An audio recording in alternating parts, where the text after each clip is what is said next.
Vinicius Junior n'est plus seulement le joyau brésilien qui affolait les défenses et faisait danser les tribunes du Bernabéu. Il est devenu une énigme.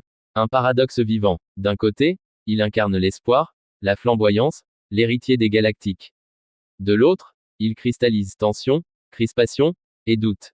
Dans les couloirs du Real Madrid, une question brûle toutes les lèvres. Vinicius est-il toujours le cœur battant du projet madrilène, ou devient-il un problème à résoudre? Aujourd'hui, c'est un volcan sur le point d'entrer en éruption à chaque coup de sifflet.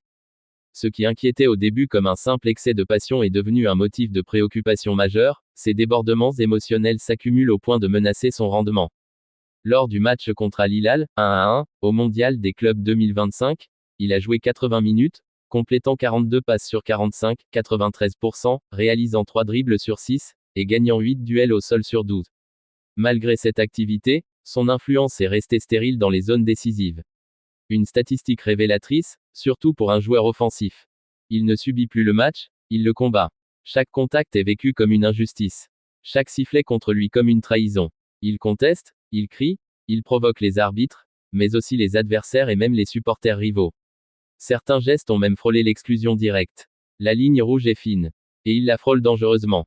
Carlo Ancelotti, pourtant maître dans l'art de gérer les fortes têtes, a dû convoquer personnellement Vinicius à plusieurs reprises. Lors d'un entretien en privé, le coach italien était accompagné du staff psychologique du club.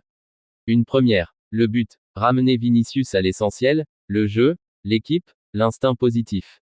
Mais ce qui inquiète le plus, c'est ce que renvoie son attitude, l'image d'un joueur persécuté, certes, mais surtout d'un joueur qui se laisse envahir par le rôle de la victime.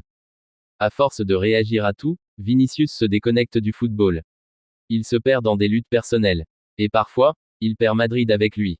Ce phénomène s'est encore vu contre Pachuca, 3-1, où il a joué 87 minutes, tenté 2 tirs, record pour son équipe, il n'a inscrit aucun but. Il a tout de même délivré une passe décisive, signe que son potentiel reste présent, mais bridé par ses tensions intérieures. Au-delà de ses performances sur le terrain, le climat autour de Vinicius dans le vestiaire a également changé. Le vestiaire du Real Madrid a longtemps été l'un des plus unis d'Europe. Une alchimie rare, mélange de respect hiérarchique, de maturité collective et de fraternité entre générations. Mais depuis quelques mois, quelque chose s'est fissuré. Un malaise qui ne fait pas de bruit, mais qui s'infiltre partout. Et au cœur de cette tension silencieuse, un nom revient souvent, Vinicius Junior. Ce n'est plus simplement une question de forme ou d'attitude sur le terrain. C'est devenu une question de relations humaines. Lors d'un match tendu, Luka Modric, véritable patriarche du vestiaire, aurait eu des mots très durs envers lui. Non pas sur son talent, que personne ne remet en cause, mais sur son comportement, les protestations constantes, les excès d'individualisme, la gestuelle irritante. Pour un joueur comme Modric, qui prêche le calme et le sacrifice collectif, ce genre de dérive est insupportable.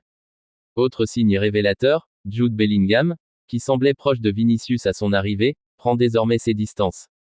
Pas de conflit frontal, mais une forme de froideur dans les échanges, moins de complicité visible sur le terrain. Selon plusieurs sources internes, certains joueurs auraient même lâché en privé, on ne va plus perdre une seconde avec lui. Une phrase brutale, froide, définitive. Un changement d'aura est dangereux. Lors de ses 2 apparitions au Mondial des clubs, Vinicius a pourtant prouvé qu'il avait encore les armes, des duels remportés, des dribbles, des transmissions justes. Mais tout cela semble se produire dans un cadre isolé, sans vraie synergie. Ce paradoxe statistique reflète bien la situation, individuellement performant, collectivement déconnecté. Car Vinicius, qui était autrefois un élément fédérateur, un joyeux leader offensif, commence à apparaître comme un électron libre. Et au Real Madrid, les joueurs isolés finissent rarement par s'imposer sur la durée. Cette situation interne se complique encore davantage avec l'arrivée de Kylian Mbappé, un transfert qui a fait grand bruit et dont les répercussions sont aujourd'hui au centre des débats. L'arrivée de Kylian Mbappé au Real Madrid était attendue comme un événement historique. Un transfert monumental, une déclaration d'ambition claire, le club voulait renouer avec la suprématie européenne en s'appuyant sur 2 des plus grands talents offensifs du monde. Mais derrière cette alliance rêvée se cache une réalité plus complexe, presque explosive. Vinicius Junior et Mbappé partagent non seulement un poste naturel d'ailier gauche, mais aussi un style de jeu très proche, vitesse fulgurante, capacité à éliminer un ou plusieurs adversaires en un instant, flair pour l'action individuelle décisive. Tous 2 rêvent d'être la star incontestée, le roi du Santiago Bernabéu. Dans un royaume, cependant, il ne peut y avoir qu'un seul souverain. Cette tension est palpable. D'après des sources proches du club, Vinicius se sentirait désormais éclipsé par le nouveau venu, comme si son propre règne commençait à vaciller. L'ombre imposante de Mbappé, médiatique et sportive, semble recouvrir la sienne. Pire, le Brésilien aurait demandé un salaire à la hauteur de celui du Français, un geste qui montre à quel point il veut affirmer son importance dans l'effectif. Mais ce n'est pas qu'une question d'argent, c'est une question de reconnaissance, de statut, de confiance. Le silence relatif du club à son égard creuse ce sentiment d'infériorité. Si cette rivalité mal gérée persiste, elle pourrait détruire la cohésion offensive du Real.